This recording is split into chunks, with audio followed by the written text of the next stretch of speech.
My mom and I are driving down to Indianapolis, and we're listening to WGN radio. Bulls are celebrating their championship in Grant Park. And I'm going, I can't believe I'm leaving Chicago to go to Indianapolis. The Bulls are celebrating. Who knew that they would become the dominant team of the 90s? It was just so surreal listening to the championship celebration and going to Indianapolis. Like, I never thought I'd leave the region, which is what they call Northwest Indiana. But, it was the best decision I'd ever made. And from then on, I was bound and determined to get Pacers fans in Northwest Indiana. Then you are in Australia right now. You're talking NBA basketball. You're talking great teams. You're talking great individual players. Takes it off, and there's number 23, and of course Johnny goes nuts. So we're all getting goosebumps thinking about it now. I just tried to go out there and play my game. I have no idea what you're talking about, Adam. I don't like anybody. I'm not a people person. Strand, you made the pass. Yes. Christian, can you catch the ball? Yes. All the stars were aligned and all the muscles fired at the right time, and I was able to get off the ground and throw one down. I was saving that as a surprise for you. And now, introducing your host for In All Airness, Adam Ryan. Welcome to episode 90. Thanks for joining me. Today, I'm pleased to welcome media relations veteran of the Indiana Pacers, MaryKay Hruskocy, to the show. Our conversation covers behind-the-scenes memories from MaryKay's tenure with the Pacers. This includes, arguably, the biggest one-day sporting event of the 1990s. 2 words, I'm back. MaryKay discusses the frenzy surrounding Michael Jordan's NBA return in 1995, her push to have Pacers ABA greats enshrined in the Hall of Fame, the lengths she went to in order to coordinate the Pacers' official team photo, and much more. Show notes for this episode, including links to numerous topics covered, will be available at inallairness.com/90. Now, onto the show. My guest today worked in media relations for Pacers Sports and Entertainment for 16 years and was at the epicenter of arguably the biggest one-day sporting event of the 1990s. MaryKay Hruskocy, thanks for joining me. You're very welcome. Researching for our chat today, I learned that you were, quote, raised on the Chicago Bulls, end quote. Yes, I was. Yet you're a native of Whiting, Indiana. How did Chicago get the nod over your home state Pacers when you were growing up? Well, being from Whiting, which is just right outside Chicago, just over the state line, people in Whiting, Indiana, at least some people I went to school with, didn't realize they were from Indiana. We actually all thought we were from Illinois because that's the TV we would watch. We'd get Chicago news, Chicago newspapers. So Chicago was just, it's home. We lived in a suburb of Chicago, even though it was in Indiana. Mm-hmm. So really the Pacers weren't anything in Northwest Indiana. Very few people knew. Plus they were from the ABA. Not many people knew about the ABA. I went to Ball State, which is in Muncie, Indiana, which is an hour from Indianapolis, but 3 hours from my hometown. I heard of the Pacers because I remember their song, Pacers Pride, the pride of Indiana. I remember hearing that in college. Yeah. I didn't really know anything about the team. It's just everybody in Northwest Indiana is just Chicago Bulls fans. It's a little different now. I hope I had a little something to do with that. I brought the Pacers to Northwest Indiana. That's good to hear. So before we chat about more to do with your time working with the Pacers and Pacers Sports and Entertainment, what memories do you actually have from watching the Bulls when you were younger, particularly when they were building towards that championship team and their first win in the NBA Finals of 1991? Well, I'll tell you, I graduated from Ball State in 87, and I did my internship at what at the time was called Sports Channel. They aired the Bulls games, and they aired the White Sox games. And I was behind the scenes doing my internship, but it was in the summer, so I did mostly stuff with the White Sox. Growing up, the Bulls weren't very good, but my years, I remember them growing up with Artis Gilmore and Reggie Theus. And of course, I liked Reggie Theus because he was so cute. Everybody liked Reggie Theus, and so those were the two big names that I remember. I mean, there were others like Bob Love and stuff like that, I believe, but I wasn't really into basketball. My brother, who's the one on the Pacers stat crew, he's a huge basketball fan. He knew everything about the NBA. I didn't like pro basketball, but I liked the Bulls because everyone liked the Bulls. But I was more baseball, so I'm a Cubs fan. Then Jordan came. Everyone, oh my God, the Bulls. And I was on like 3 softball teams at that summer, ending of the season, April, May. And so I was with my softball team watching. We're all going crazy because the Bulls are winning. I was like, oh my God, Jordan is the best. At the time, he wasn't as good as, that was his first time winning. So Jordan became Jordan 2 or 3 years after that. So he was awesome, but not as awesome as he became. I can remember celebrating, watching them play in the Lakers. And so, oh my God, they're going to win, And I remember being with my softball team, and it was great. The way I got my job with the Pacers, this is a weird story, but I liked a guy and he didn't like me. And I was like, I need something else. I need to move away. So I promised myself, I don't know if you're Catholic, but I'm Catholic. And so for Lent, every Sunday, I would send out a resume. I promised myself that was my lentil sacrifice, is to send out a resume every week. So Lent was ending and I kept doing it. And I said, okay. And I would look in the newspaper at the transactions that the teams, that sports transactions, because I worked at a newspaper. And I saw that the Pacers made some front office changes. I said, I'll just send my resume down there. I found the guy's name in the media guide, Dale Ratterman. I sent him a letter. I said, I want to work for a pro team. I really wanted to work for the Cubs. That was my goal. First, I wanted to be a sportscaster. Then I got to college. And then I realized I wanted to work behind the scenes. And then I wanted to work for the Cubs. But I didn't have any idea what kind of job there was at the Cubs. So when I wrote Dale, I was like, I just want, a job or whatever. Well, it just so happened that he was opening his own mail. I think he had let go of I don't know if she got fired, but his assistant, his secretary got fired. He was opening his own mail and got my letter. He called me, and I was being a chaperone at my sister's. She was a teacher, and I was on a chaperone on one of her trips. And I come home, and my mom's like, do you know a Dale? And I'm like, no. I'm like, I don't know any Dales. She's like, a Dale Ratterman from the Indiana Pacers. I'm like, what? Yeah, he called you. I'm like, oh my God. So he winds up calling, and I'm repeating on the phone what he's telling me on the phone, and my mom is standing there. He goes, well, are you interested in moving down here? It doesn't pay, but there's benefits. And I'm like, okay. And there's benefits. And my mom's like, go. I'm like, shut up. And I'm like, well, I'd like to come down and have an interview. And he goes like, okay. So drove down there on May 22nd of 1991 for the interview. And in the meantime, he contacted the newspaper I worked at. And it just so happened, the assistant sports editor, his name was Bill Green. He used to be a sports editor in Illinois, University of Southern Illinois, or something like that. Well, Dale was like the PR person for the university or something. So they knew each other. That's great. Dale had no idea that Bill worked there. He called and Bill answers the phone. And Dale's calling to get a reference about me. And Bill's like, Dale, it's Bill. I'm like, oh my God, what's up? And so Bill knew I wanted to quit. And so Bill basically talked Dale into hiring me before Dale even met me. Because Bill knew what a good worker I was. And so it really was a miracle. So I go down there and I have the interview, and my mom's like, whoa, she drove me down there, and I got the job. In 2 weeks, I was leaving. My mom and I are driving down to Indianapolis, and we're listening to WGN radio. Bulls are celebrating their championship in Grant Park. And I'm going, I can't believe I'm leaving Chicago to go to Indianapolis. The Bulls are celebrating. Who knew that they would become the dominant team of the 90s? It was just so surreal listening to the championship celebration and going to Indianapolis. Like, I never thought I'd leave the region, which is what they call Northwest Indiana. But, it was the best decision I'd ever made. And from then on, I was bound and determined to get Pacers fans in Northwest Indiana.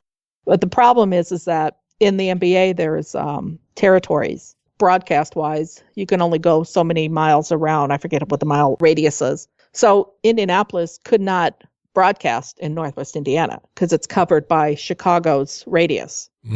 So the Pacers fans are either in Northeast Indiana by Fort Wayne or in the South. So that's why Chicago had such a hold on Northwest Indiana, because you would not hear about the Pacers. They were part of Southern. So you have the Cavaliers obviously in Cleveland, but if you think about it, they don't cover Cincinnati. Indiana more covers Cincinnati. So we had more Kentucky fans, because Kentucky didn't have a team. We would have more maybe Southern Illinois fans than we would Northwest Indiana fans, because Chicago dominated that area. Yeah, that makes perfect sense, because in some of the videotapes, showing my age there, some of the videotapes that I've got from games that were recorded live at the time on TV, it often has I think it's WTHR, I think is the station name. The station ID occasionally pops up and it usually says Indianapolis. Yes. And I'm always thinking, hang on, it's Indianapolis, but it's a Chicago game and it makes perfect sense. So yeah. What a fortuitous number of events had to work in your favour for that to even come to be as far as that position goes. And then the contrast of driving away from Chicago area, heading towards Indianapolis as the Bulls are celebrating at the same time. I've been through a lot since that drive down to Indianapolis in my personal life and in professional life as well. But, I've been so blessed because to have everything fall into place as it's fallen into place, it really is just a blessing. And I tell everybody all the time, it was a lentil sacrifice. I got the job because I prayed. And I get lentil sacrifice. I'm sending my resume. And it was the last resume. I was like, I decided, I'll send it out. And I put it in the mail because at the time you had to mail it, type it up on a typewriter. There was no computers that you use like that. And so I typed it up on a typewriter and I sent it out. And ironically, this is the funniest thing is like, I'm really anal when it comes to spelling and grammar. And I got more of this. So when I was working at the Pacers, I became the proofreader of the company. Anything the company put out, I had to read. I spelled Dale's name wrong. Did he pick that up or did you eventually? Oh, no, he told me. But the great thing is that I'm still in touch with Dale. He does puzzle books now. He's long retired. He actually lives in Florida. So he was my first boss at the Pacers. And so I've actually done puzzle books for him. I design them. And it's all because of my experience from the Pacers, learning graphic design. I designed the media guide. And so just learning design, and then he knows how I work. He knows I'm committed. He knows I'll get it done. So I haven't done one in a bit. The most recent book that I worked on was the Cubs book on Joe Madden, the year in 2016. Dale has a sports author who was writing a book on Joe Madden, and the guy who designed the book could not be found. And the author wanted some last-minute additions to the book before the World Series started, because who knew the Cubs were going to go to the World Series? So the week of the World Series, literally, Dale calls me, hey, can you do this work? I'm like, I think I can, sure. I came in for the save is what I added in that credits of the book. I came in for the save. But literally was a book on the Cubs, Joe Madden. And here it comes how full circle. Like I wanted to work for the Cubs. I worked on a book about Joe Madden, about the Cubs, as they were playing in the World Series. That must have been a massive thrill for you. Oh, it was awesome. 2016 was good. You mentioned about the team media guides and things. I know that you're responsible as well for helping produce game programs and whatnot. What do you sort of recall about that process of putting those together, and what technology at the time were you relying on to get those made back in the sort of early to mid 1990s? Do you recall? The Pacers had a newsletter, but they stopped production of it because of cost. Print newsletter. It was their 6-page little flimsy thing when I first started. And then they wanted to come up with another way of reaching the fans. And so we had a guy who came in. He had been an intern. He came in and he figured out how to do mass faxes. Using Microsoft Word, I developed a fax newsletter. We called it the Fifth Quarter, and came up with the content myself and worked with whoever in the team. It wasn't very easy getting people to work with you to get content. Like you're pulling teeth. I did not interview players. I didn't do that. I took phone calls and I did that. So I would say the players probably weren't as responsive as they are now. Players are a lot more responsive, a lot more media savvy, put it that way, because there's so much out there now with social media. I would just do it in Microsoft Word, which is very weird for people to hear that. But I did design in Word, which is why now I consider myself a Word guru now, because I can do things in Word people have no idea can happen. And so I created the first, I don't know if it was the first faxed or only faxed newsletter in the NBA. How cool is that? I know. I was thinking about that the other day, and I wonder if that was the only one that we did, because I don't know if anybody else had that technology or thought to do that. It was a fax newsletter. We had to fax it overnight because it was like 3,000 people. It actually plugged up the phone lines. So it took all night long to fax the stupid fax. To send them all off. Yeah, one-page fax.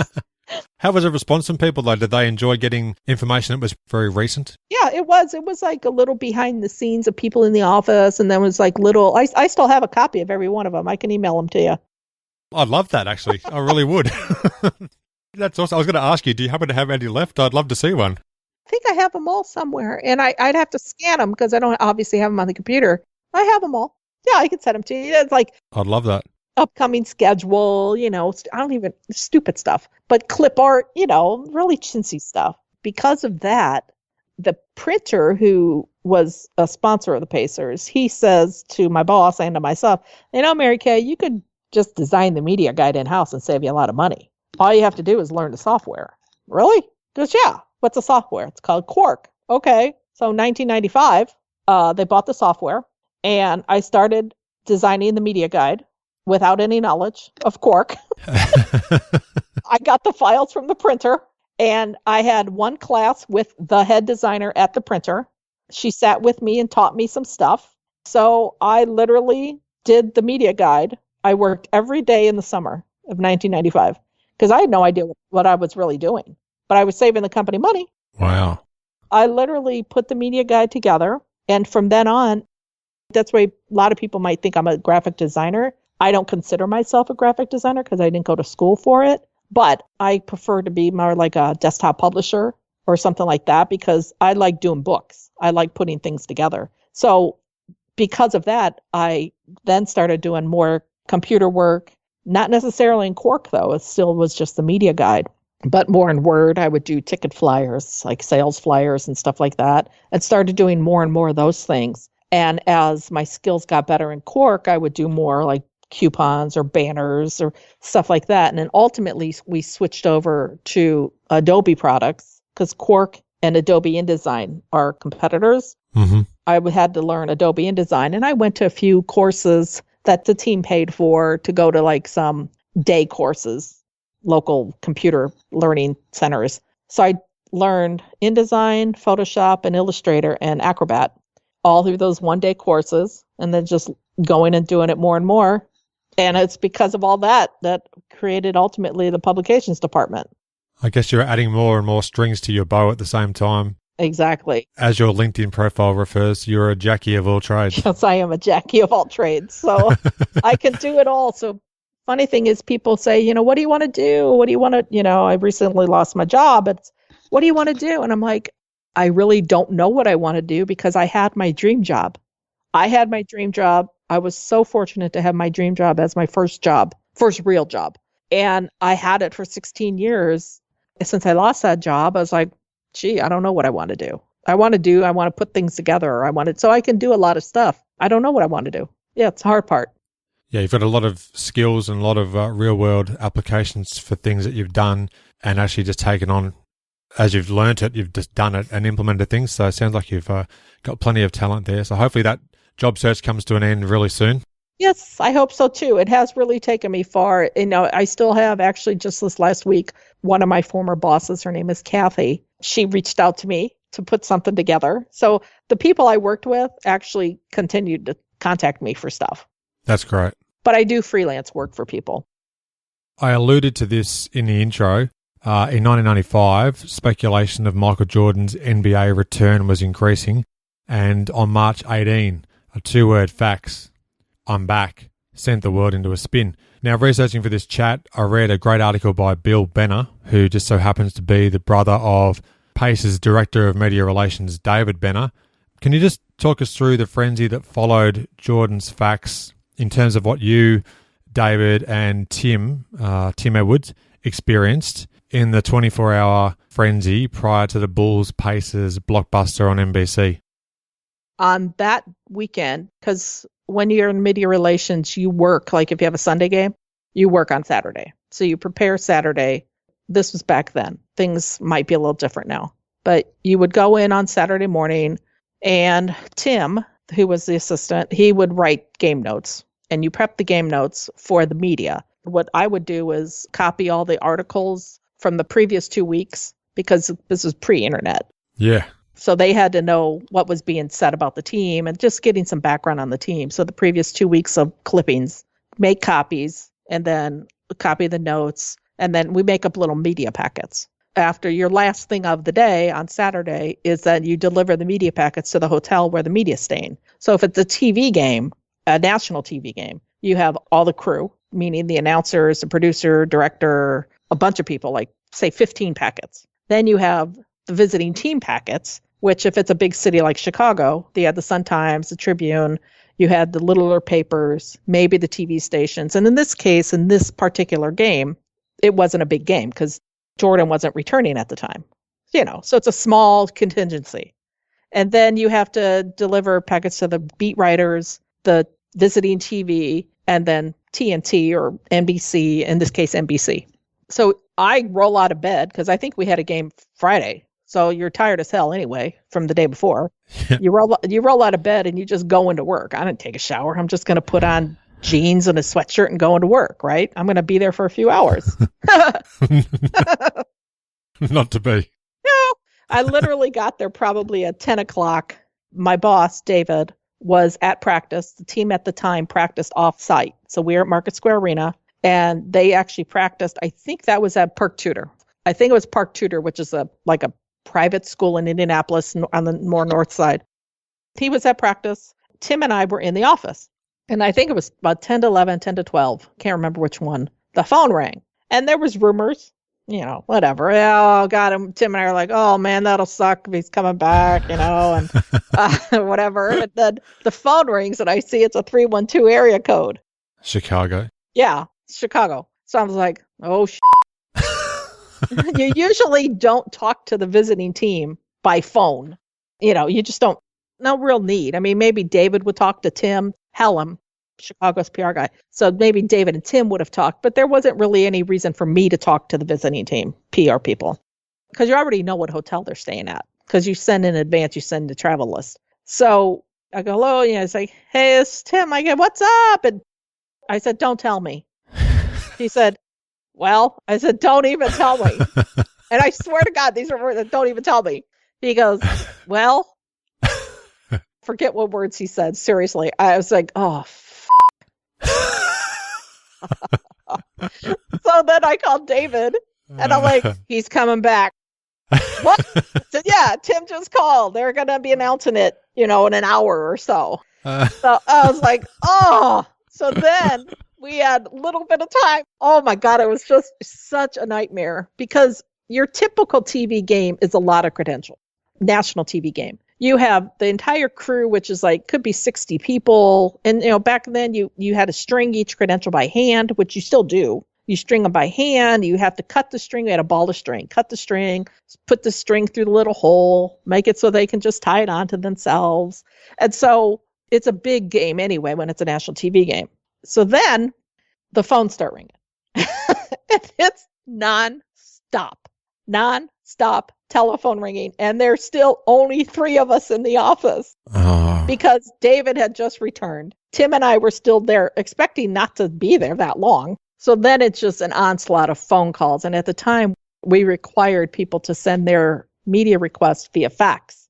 Email wasn't really prevalent back then. And so the fax machine's going off. You can hear it ringing. And it's like, oh, my God. And then the phone numbers were in sequential order. So say my number was say 2852.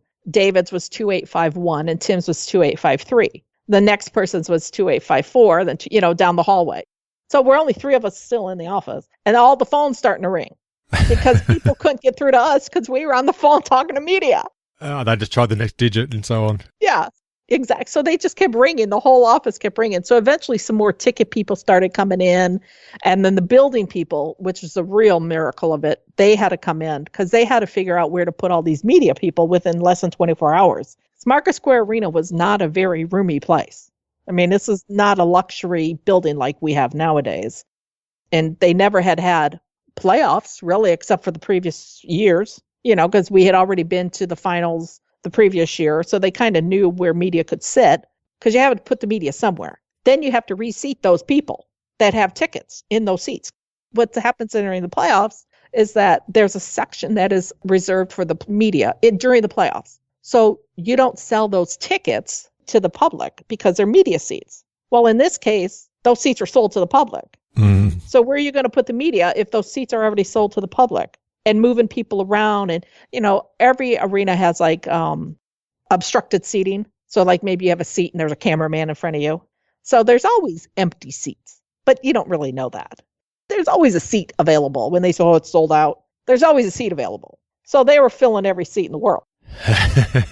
Because think about all the players who want tickets, both visiting and home. You have all the staff. You have all the dancers. You had everybody wanted to get into that game, let alone the media, let alone the illegitimate media, because then the .coms weren't really anything. So you had all these .coms wanting to come. Literally, I was reading those articles you sent. What happened is my coworker, Kelly, who was in community relations, she sat behind me. Our desks were back to back. She called. She goes, "Do you need help?"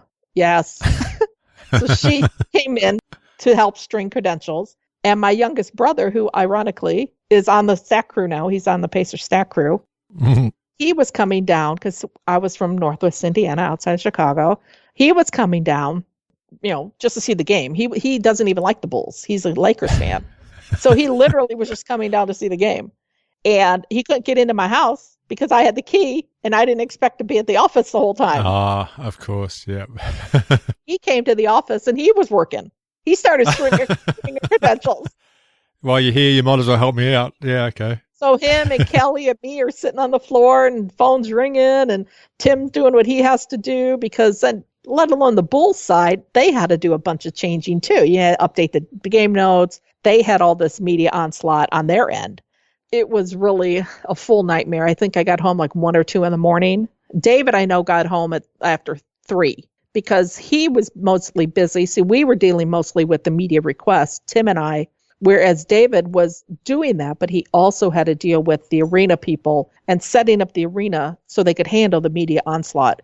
Like the one article says, we literally took care of what would be normally an NBA Finals game within less than 24 hours. Which is remarkable. It really is. I remember I was on the court because my job before the games was passing out VIP tickets and credentials. At Market Square Arena on the 3rd floor, where the media entrance was, but it was just a folding table, 2 chairs and a folding table. That's all it was. I had the credentials and my friend Kelly, she did the VIP tickets. So we kind of did both, like if it got busy. So the VIP tickets were anybody from one of the former ABA players to some car salesman and, who the coach wanted to come, whatever. Yeah. It's like usually player tickets, pick player girlfriends and wives and sometimes both. And, I can imagine. Yeah. Yeah. One sits here and one sits over on that side. So that's what the VIP tickets were. So I was always outside of the arena the players were practicing and shooting pregame. I enjoyed, actually. That was my favorite part, was the VIP credential table. That's how I got to know a lot of the visiting scouts from the teams, like Terry Stotts, who's was with the Sonics at the time. He was a Sonics scout. So I got to know him, and I got to know some other scouts, like actually Eric Spoelstra, Miami Heat's coach. Oh, okay. There you go. Yeah, right. He was a scout, and so I got to know him a lot better. And Tony DeLeo, he was with Philadelphia. Jeff Nix, he was with the Knicks. Now he just got a job with the Timberwolves. So there's a lot of scouts that I got to be friends with because I would talk to them all the time. I remember that day at Jordan's game, it was crazy busy. It was crazy busy. It's so hard to explain. I remember going out to the court because what had happened, a lot of times people would come up to the table and say, "Oh, so-and-so left me tickets." And this is like, say, the visiting team player. So say, "John Schmo left me tickets." And John Schmo was like the star player, okay? Mm-hmm. So like, okay, so you try to get their PR person on the radio.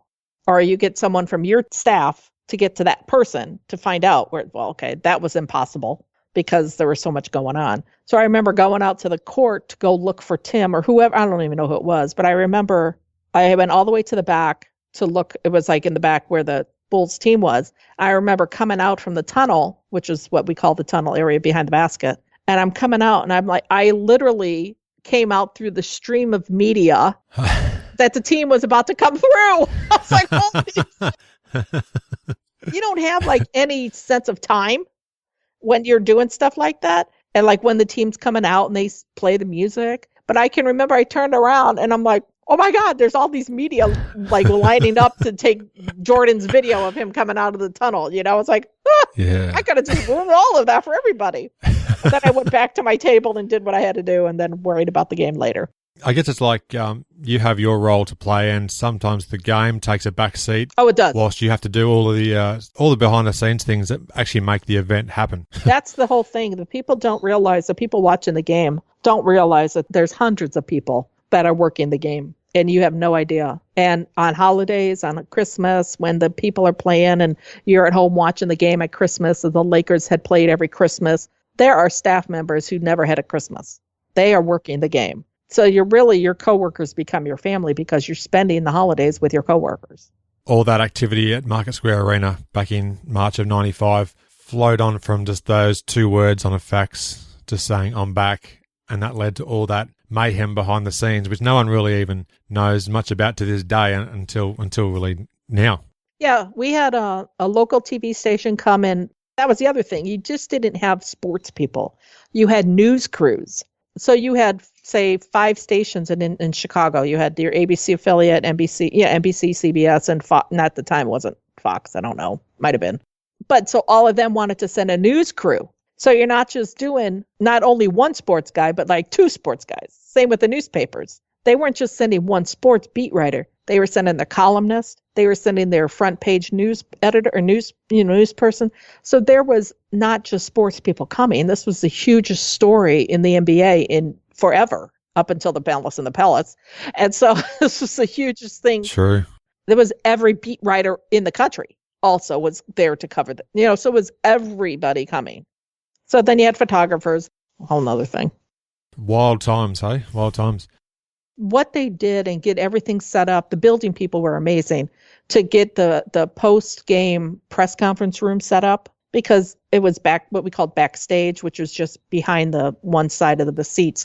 But it wasn't a very big area. It's what we used during the playoffs to do post-game interviews. But it wasn't big, like I said, like compared to buildings nowadays. And then the press room was really small. The press room was really tiny. It was dual purpose. You eat in the press room before the game. There's food in the press room, and then they clear the food out, and that's the press comes in. But it was just packed. I mean, you couldn't even move in it. I've seen footage of it, the press conference, and you see Jordan up there at the table, and it sort of zooms back a bit, and you can see all the press, and they're just all in there like sardines, basically. Yeah, it really was that. And it was really like, oh my God. The thing is, and it's not like well ventilated. So then you're even hot. It's just like, oh. But the thing is, usually in those press conferences, there may be like 5 people, at a post-game press. You don't have post-game press conferences for regular games. Where the Pacers are now, they do have a press, a interview room. But if you're like watching Nate McMillan do a post-game interview, there's really 5 people there asking questions. It really was actually a good thing, because it was those instances like this game that really made David know what was needed in the new building. Like, okay, we need to have, like, same with even the playoffs, getting prepared for the playoffs and the unexpected onslaught of when we went to the conference finals in 94. In 93, 94, you want to talk about unexpected, going to the Eastern Conference Finals. Holy crap. We thought the Jordan thing was bad. That was a one-day thing, right? Yeah. But during the 93, 94 season, when we weren't expected to do that, and none of us had experience at all. And that was David's first year being a media relations director. We had no idea. And the thing was, the whole staff had no idea. No one knew what to do during the Eastern Conference Finals, so we're winging it. And when we were at Market Square Arena, they had very few phone lines coming into the building. So people were trying to call for tickets, and they couldn't get in because there was no phone lines. Oh my God, our people couldn't even call out. Our ticket sellers were trying to call people to sell them tickets, or even say, hey, it was crazy. And I got to tell you, those are some of the most fun times, because the day Byron hit that shot in 94 in Orlando, it was the beginning of the change of the franchise. Open Byron Scott for 3, gone! Byron Scott into 3 with 2 seconds left. He hit that shot, and it was like, yes! And it was just a lot of fun. And at the time, we only had pretty much 50 people on staff. it was like a family. Unfortunately, as the team grew into the newer building, it became larger, and the family atmosphere just wasn't there anymore. You were also setting up interviews and photo sessions as well with team personnel. Do you have either a memorable, funny or otherwise moment that might spring to mind from doing that sort of stuff? The interviews, not so much, because David did a lot of the setting up of interviews. I can remember when Byron Scott came to the team. Byron Scott was a wonderful human being. I thought he would be some kind of jerk because he was coming from California. One of those Showtime Lakers, yeah. I really did. I thought, oh, he's a Lakers, he's LA. He was so awesome. He was one of the nicest guys on the team. And I remember had to accompany him to one of the local TV stations' Sunday night sports show. And it was so weird. He had never been on TV. All this LA stuff, you would think he would have been behind the scenes. He had no idea about a news desk and how they have the little TV in the table, and they could see, they have a little monitor. And he had no idea. So it was so cool going with a guy who you thought was this big ooh, and he was so cool and nervous. And that was so neat going with him to the TV interview. And you just sat there and listened to him talk. You don't do anything. You just have to be there just to make sure nothing happens. So that was the one time accompanying him. Another time was accompanying Dale Davis on an interview to same like TV station, nighttime, Sunday night, talk show, whatever. And we're in a limo. And I'm like, I'm sitting in a limo. This is so weird. Never in my life did I ever think I'd be sitting in a limo with an NBA player. Bizarre. So it's kind of neat. And the funny thing with the photo shoots, I worked with the team photographer a lot. And so every photo shoot, came a tradition that I always took one photo of just myself, like where the team would be sitting, because we never sat in the same place. So wherever the team was going to be, then I'd always be the subject to shoot before the team came up. So I have a bunch of pictures of me pre-team photo. Like, this is team photo, and it's just me. The funniest thing, I think it was my last year, Dale came back because Dale had gotten traded. Dale Davis had gotten traded, but he had come back to play for the Pacers in the 2005, 6, or 7, like at the end of my career at the Pacers. They had a photo shoot. Everybody was there except Dale. And I was like, seriously? Dale's been here before. He knows, So online portfolio, I have a photo manipulation. So because Dale wasn't there and we needed to take a team photo, I said, okay, hold on, to my boss, David. He would always set up the team. I said, stand where Dale's going to stand. So they set up the team, and I have this picture. I could send you the, hold on. And see if you can see that. Okay, it's just loading up. Okay. Oh, okay. Yeah, I can see it. I literally had David stand in the middle where Dale would stand. Oh, that's awesome. All the players were cracking up because they're like, what are you doing? I said, just stand there.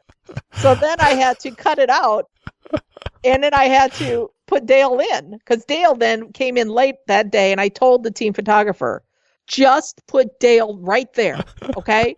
So when Dale comes in, just have him stand right there. That's where he's going to be. So the whole thing was set up. And even if you look at the bottom picture on that page. I'm looking at it right now. It's amazing. That's fantastic. No wonder you've got photo manipulation as one of your skills. That's absolutely outstanding. All the way down to his feet. So I said, yeah, I could do it. It could work. So it worked. It was perfect. Oh, man, that is so good. Do you mind if I share that? It's my digital resume. Get me out there. Get me a job. Yeah, I'll do what I can. I love it. They say that a picture says 1,000 words. That says about 25,000. So yeah, people don't realize. And that is the official team photo, by the way. So if you were in the arena and you'd see the official team photo of that season, no one would ever know that Dale wasn't there. No, he just looks like one of the other players lined up ready to have their shot taken. That is so good. Yeah, that was awesome. Yeah, very impressive, MaryKay. I like that. Thank you. I'm so proud of myself. Claim to fame. Right? That is really good. There's my photo memory. This might be a loaded question, so feel free to maybe avoid it. But is there some particular favourite Pacers that you've dealt with over the years that you really enjoyed working with? Well, Byron, of course, was one of my favorites. And then Dale. Dale and I came at the same time. He was the first draft pick. So I call him my first draft pick. June 19th was my first day. And Dale came at the end of June. So Dale and I had always had a bond between the two of us. I also like Dwayne Farrell was very nice. Oh, yeah. Okay, great. Michael Williams, he was very nice. He was there only for like first years because Chuck and him got traded. He and Chuck Person. Chuck was a nice guy. You know, most of the guys are really nice. Some of them are really reserved. I like Rick Smits was always very nice. Jeff Foster, Austin Crosher, Travis Best, all very, very nice guys. Reggie was nice in his own way. He's very, very quiet. People don't know that about Reggie, but he's a very quiet guy. I really dealt a lot more with the coaching staff and with photos and bios, and I loved most of the coaches as well. Dan Burke, still there. He's a great guy. David Craig was the head trainer when I was there, another wonderful person. So there's just a lot of guys that come in and out, and I realized the first trade that I dealt with was with Chuck Person, and Chuck was my first favorite player. And when that trade happened, you realized that the players are really just a name on a file folder. That's all they are. They come and go. So I just commend all the guys that stay on a team like Reggie. I love that he stayed with the Pacers for the entire career because there's just something to say about that. That's why I hated that LeBron left Cleveland. So it's like, really? It's like, just stay. And so I can't even imagine being an NBA player and being a journeyman at that, being on so many teams and, what the wife goes through. I can't even imagine what the kids go through. Yeah, I've spoken to a lot of former players who are more of the journeyman type, and they're the ones that often have a great story, but they have to put up with a lot, and a lot comes with it. And basically, as you said, it comes down to sometimes just being a business more than actually the sport itself, unfortunately. Another player I forgot to, Antonio Davis was very, very nice as well. And then, of course, Larry Bird as a coach, he's a nice guy. He's just a down-home Indiana guy. You can't get any better than that. Rick Carlisle, nice guy, very unique and different, but very nice. I got to admit, he was a nice guy. Could talk about anything. In terms of opposition players that came into Market Square Arena, I know that you said that you had a role in setting up some post-game radio or TV conversations with these players. Did any players sort of stand out as far as making an impression on you? I can't even remember a lot of them, but Rick Fox was very nice. And I can remember walking out from the tunnel to the radio sidelines where he had to go to, and I'm walking with him. And I was like, all these girls are screaming, Rick, Rick. And I was like, I think I'm pretty lucky right now. I said something like that to him because I was like, you're kind of good looking after all. It's like, I don't even know what I said, but he's like going, who is this person? They don't know who I am. There are people who would recognize me. So like say, because we played them so often, like Patrick Ewing, he wouldn't know my name, but he would recognize me because of me being just around. They recognize, players are very observant. If they want to know someone in the stands, they'll know someone in the stands. They're very observant. I really enjoyed like the visiting, like you say, the coaches and the scouts that were kind of part of the coaching staff and stuff like that. In 1998, the Bulls and the Pacers, they met in the Eastern Conference Finals. So how was it for you? You're working with the Pacers, I think, for about 6 or 7 seasons by that stage. Having grown up as a Bulls fan, what did you make of that whole series, and how fondly do you remember it when you look back on it now, even though the Pacers came up just short, of course? Quickly after starting with the Pacers, I became a Pacers fan and no longer a Bulls fan. So that was definitely something that changed. When the team is paying you, want them to win. Again, it was really a family. I really enjoyed my first years there. The years at Market Square Arena were very special. The wildest thing about the playoffs in May in Indianapolis is that no one ever, and this happened before that year, no one ever anticipated having an NBA playoff game the same weekend of the Indianapolis 500. Mm. You want to talk about massive media. Add on top of that, the Chicago Bulls. Yeah. Add on top of that, my family comes to Indianapolis every year for the Indianapolis 500. So. Was one of the games in Indiana on the day of the 500? Yes. Because even back here in Australia at the time, I remember the Indianapolis 500 would still get airtime on TV here in Australia just when it was on. So I can only imagine the craziness that would have been involved in the state on those days. Because it had been where the race is on Sunday, always on a Sunday, the Memorial Day weekend. So the Indianapolis 500 is always then. The NBA, you have their schedule in advance, a playoff schedule. You have to have open dates just in case your team gets there.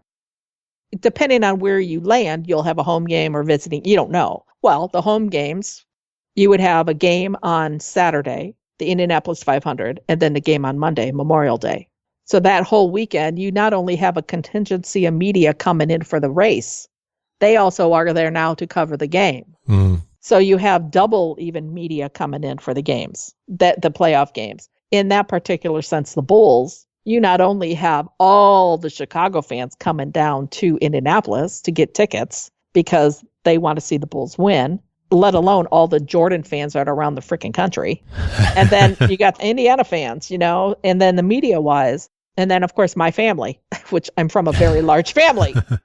So they're all like, we want tickets. And so, when you're in the office, and I don't know how much it's changed now, but in the front office, you filled out a form and you always have to buy tickets. You don't get free tickets, except staff got 2 free tickets.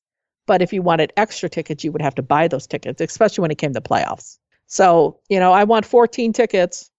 What? So they were all over the arena, They're inside, at least. They're in the arena. And they were at the game that Jordan pushed Reggie. That's what I like to say. So they were at that game. My family was at that game. That was a crazy finish, wasn't it? Wow, that was incredible.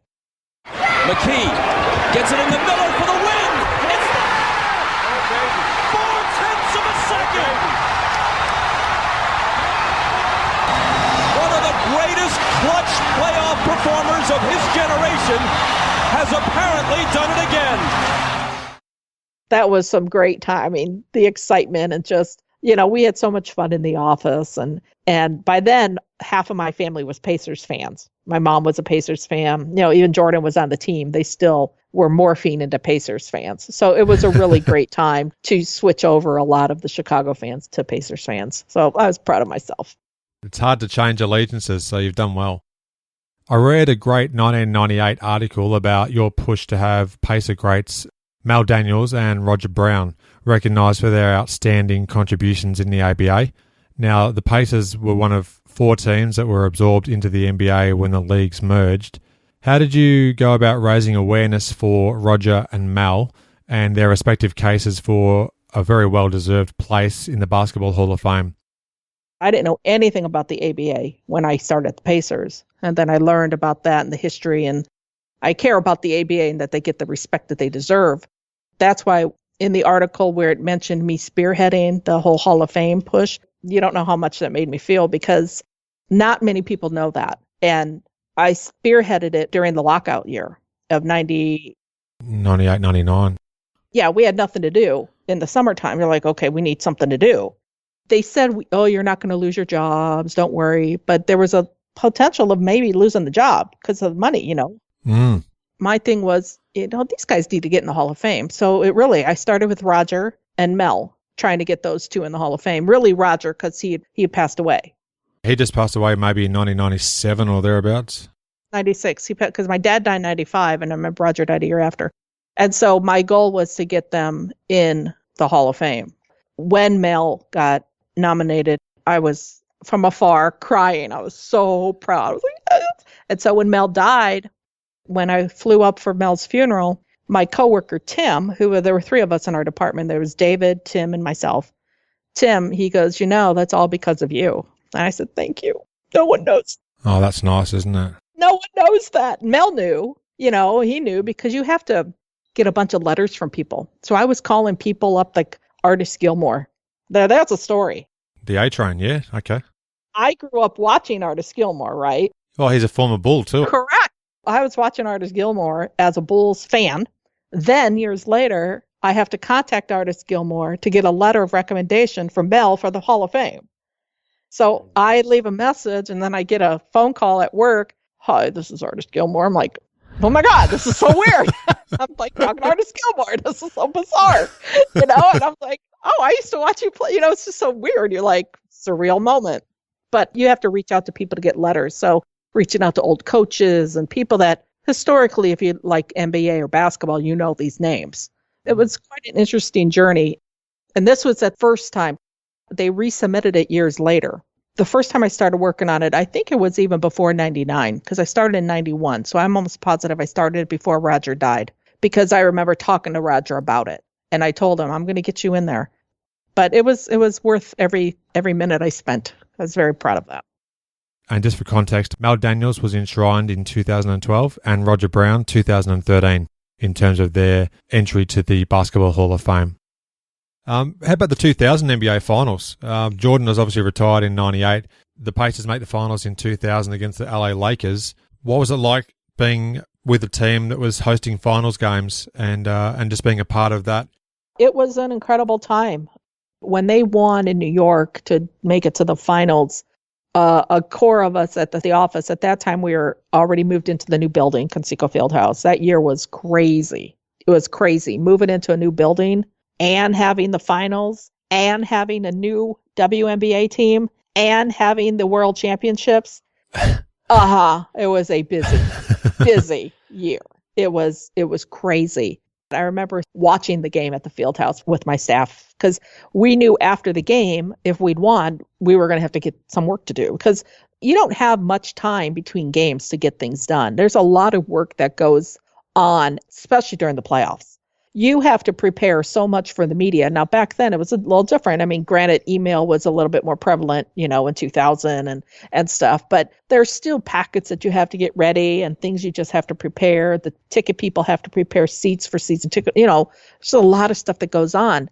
There's so much to do in between games. You thank God when it's a game day because you're like, you can kind of breathe because there's so much to do leading up to games. We were all at the arena watching the game and we were just going crazy. We were outside screaming and, Indianapolis was crazy. People honking their horns and, oh my God, it was awesome. Then we went over to the airport, which was a nightmare getting to the airport, but we wanted to be there when the team arrived. So it was kind of neat being all part of that. And, it was very unique. And then just being part of the whole playoffs and all the celebrities. And the funniest thing was throughout the whole time of the 90s, we always had TNT or NBC would call us and say, what celebrities are coming to the games? What celebrities do you have? Because they, how they shoot away and take shots. Yeah. Well, we're like, no one. We didn't have any celebrities in Indianapolis. Our celebrities were race car drivers. And they're like, who's that? Oh, I don't know. Give me a Tony Stewart. Oh, Tony Stewart, or was a Colts player. So Marshall Faulk, I don't know, because that's who our celebrities were. We're Colts players and race car drivers. That's it. We had, John Mellencamp came to some games. Oh, there you go. He's a Pacers fan. And we had, Mike Epps now is a big fan. He's a huge Pacers supporter. He's from Indianapolis. So Mike Epps is the celebrity there all the time now. Back then, I don't even think he was known. Like one of my favorite memories working that credential table was, you probably do not know who this is because you are from Australia. But growing up, there was a TV show on and a guy named Soupy Sales, some wacky guy that I remember as a kid. I would always look through the envelopes of who might be coming, right? Because who's... And I could not believe it was Soupy Sales. I'm just Googling the name right now to see who it is. There you go. You're not going to know who it is. The name doesn't sound familiar, but I'll see if I... Okay, no, I'm not familiar with that gentleman, no. I forget. I don't even know how I knew him, but my friend Kelly's like going, who is this guy? I'm like, he's Soupy Sales. It says here, American comedian. I was a little girl when I knew of him. The best memory, though, and I got to admit on this one, is that during the Knicks playoffs, Spike Lee and Reggie, they had that banter going between each other. Yeah. Well, at one time, we were playing the Knicks at home, and my boss's phone rang. So I answered the phone, and he says, hi, this is Spike Lee. Can I talk to David Benner? And I was like, yeah, right. What do you mean? Yeah, right. You're Spike Lee. He goes, yeah, it's me. Is David Benner around? And David, that's who he called to get tickets to the game because you go through the media person a lot of times. So it's the celebrities do that depending on who they know. So it really is it's random sometimes. So he started talking more. I'm like, oh, I really think you are him. I'm sorry. Kind of rude to him. So David got on the phone, and it wound up being that Spike was coming to the game, and he wanted to come to the game and come behind stage so people wouldn't bother him. And so he wanted to not have to wait in will call. He wanted to get VIP tickets and come to the table because it was easy access. So Spike comes to the table, and I'm like, hi. He was not happy with me. I think he wound up telling David, your assistant's really rude. Thing was, I pissed off Spike Lee, but I didn't care because I didn't like him because of the whole Reggie him. I don't know him. Spike could be a nice guy for all I know. I remember walking with him, trying to talk to him. It's like, yeah, you're really rude. I don't even remember what I said, but all I know is that I pissed him off. But darn, I didn't care. Yeah. That's funny. I know you've talked about a lot of different memories and things. Do you have a particular favorite moment or experience or a game that you watched from that time with the Pacers? Does something spring to mind? Yeah, I think Byron hitting the shot in Orlando was huge. A lot of it, like Rick Smits hitting the shot against the Magic. Yeah, that was a great finish, wasn't it? Penny Hardaway and him exchanging shots. In it goes, now to Hardaway out near the midcourt line, driving on Workman. He forces up the three. He hit it! He hit it! He hit it! 1 and 3, 10 seconds to go. Derek looking, can't find an open man, flips it to the big fella, fake, shoots, and hits! He hit! But it actually has more sentimental value to me. And then there's a game against the Bulls in Chicago, because the game in Chicago in 95 as the last time I saw my dad alive, and it was the first game I ever got him to go to. He never wanted to go to a Bulls game. He hated pro basketball, and he thought there'd be a crowd and he would have to deal with traffic. And I'm like, no, Dad. So I flew up with the team, and my sister and brother-in-law came with him, drove him from Northwest Indiana to the Bulls game. I said, easy traffic, you'll have parking. It's not a big deal. Just come to the game. So he came to the game, and I, got to see him at the game, and he sat, I have a picture of him sitting behind like a press table. There's a picture of Jordan shooting, but it's not a picture of Jordan shooting. It's a picture of my dad and me sitting at the press table. Oh, how cool is that? Yeah, it's really more meaningful to me. Jordan was wearing 45 at the time. That picture's more important to me than the guy shooting. I could give a crap about that. Totally understand, yeah. Oh, wow. That game, Rick shot that shot in the playoffs that year. My dad died the next day. Oh, wow. So that has a lot of memories of that, because here I am, can't wait for the next game. And I remember being at home, and team was going to Orlando. And this is why Dale Davis means so much to me, is because I was at work. I had gone home and saw my dad in the hospital. He was already passed away, but I came back to get some work done because I knew we had work to do. If we had won that game in Orlando, we would have a lot of work to do, and I was going to be out because of the funeral. And so I came in the office, and Dale wound up calling me at the office, which is not normal. And he just wanted to see how I was doing. It meant so much to me because he was in Orlando preparing for a big game, and he took time out of his day to call me to see how I was doing. And that, to this day, that's why people always wonder why I like Dale so much. That's one of the reasons I respect him so much. He's that nice of a guy. He's really a great guy. And that meant so much to me because he didn't have to do that.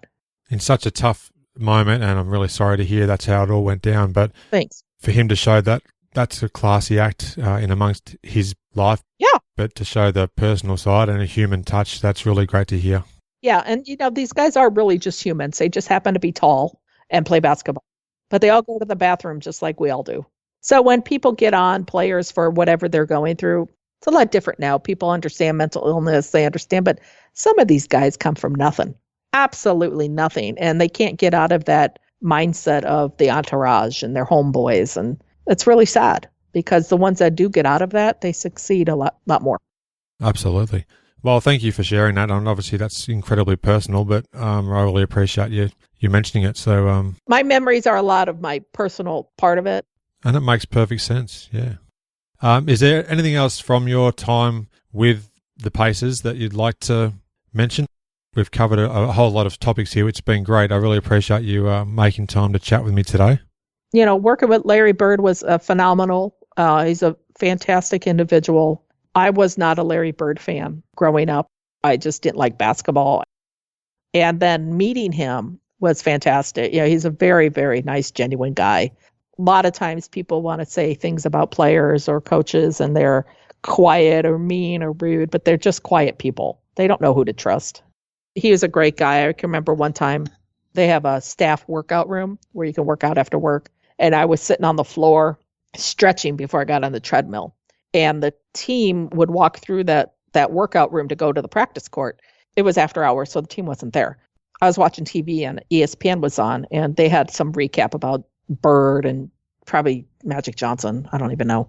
And I was watching it and like watching all these highlights of Larry Bird shooting and all this stuff. And I stretching and here comes Larry Bird walking right by me. I'm like, that's a really surreal moment. That's exactly the word I was thinking of. Well, that's quite surreal. It really was like, what? Hey, Larry, how you doing? You know, it's like you're on TV right there. You know, it's just so weird. Like, that's that same guy. That's really weird. It was awesome being there when I was. My demise from there, my elimination from there was sad, but I was ready to go. And I do miss working the events. I do miss being part of something big. I don't miss working all the time because you do work a lot of hours. People who work at NBA teams or football teams, baseball teams, anybody who works behind the scenes of any sport, they work a lot of hours and they don't get paid a lot of money. They do not. People might think they do, but you're just a regular worker, you know. Not many jobs out there like that. I'll always tell kids, you know, if you like sports, you don't have to be an athlete. There's a lot of things to do behind the scenes. Same with if you like basketball, you could be a video coordinator, and video coordinators sometimes make it up to coaching.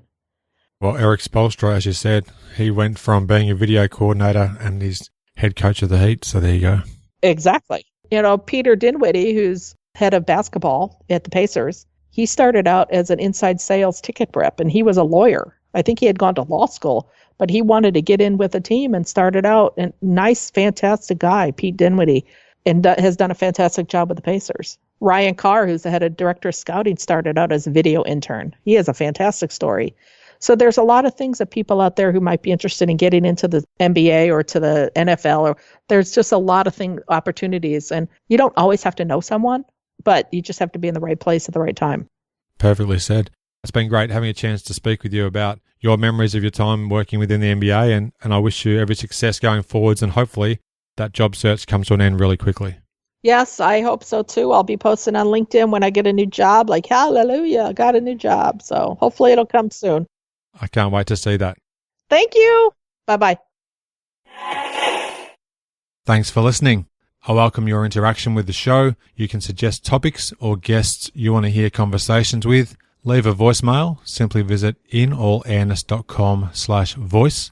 Click start recording, leave a message and press stop. You can even listen back before submitting. Press send and you're done. Worldwide, the show is inching towards 80 reviews on Apple Podcasts. Thanks for your continued support. If you add a review, I'd love to read it out on a future episode. Your ratings and reviews are one of the best ways that you can support the podcast. If you enjoy the show, please do tell your basketball-loving friends about it. Your word-of-mouth recommendations are certainly worth their weight in gold.